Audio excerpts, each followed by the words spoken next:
J'ai vu Yann dans ma tête, j'ai dit si je crève, je te maudirai toute ma vie.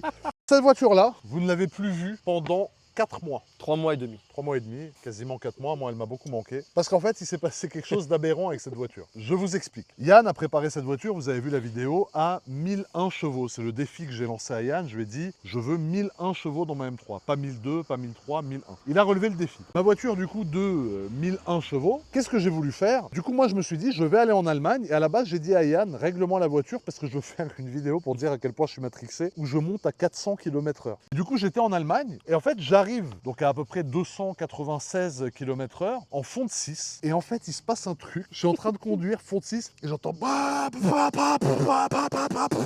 Moi, j'ai dit, ça y est, moi, j'ai dit bismillah. J'ai vu Yann dans ma tête, j'ai dit si je crève, je te maudirai toute ma vie. Et j'entends et là j'entends comme ça. Et la voiture, plus d'accélération. Et elle roulait en faisant avec plein de ratés, tu vois. Et elle mettait des à-coups. Là, le sapin de Noël qui s'allume, voyant moteur, tout machin. Je me dis bon, ça pue la merde. Et là, j'appelle Yann. Et là, je te laisse.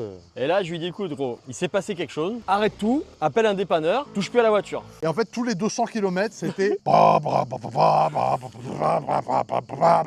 à 80-85 km/h, j'arrivais pas plus. Mais je me suis dit, c'est mort, je préfère perdre la voiture qu'elle brûle, plutôt que de m'arrêter, frère, attendre une dépanneuse 5 heures, l'autre qui vient, il voit les Tremont, les trucs, ils reviennent à 15, frérot, pas du tout. Et alors la bonne nouvelle, c'est qu'il a quand même réussi à arriver à destination. Mais la mauvaise, si tu veux, c'est comme si tu avais pris un paquet de chips Lay's, tu vois, et que tu l'avais complètement écrasé, voilà. Ouais. Et c'était à peu près l'état du moteur qu'on avait à l'arrivée. C'est à peu près ça. C'est à peu près ça. Parce qu'à la base, le problème n'était pas très gros. C'est un problème qu'on aurait pu réparer. C'est un problème qu'on aurait pu réparer parce qu'on a analysé évidemment un petit peu ce qui s'était passé, on a démonté, on a ouvert le moteur, donc on suppose que c'est certainement un problème de pompe HP qui a très haut régime sur des gros rapports, débitait pas suffisamment.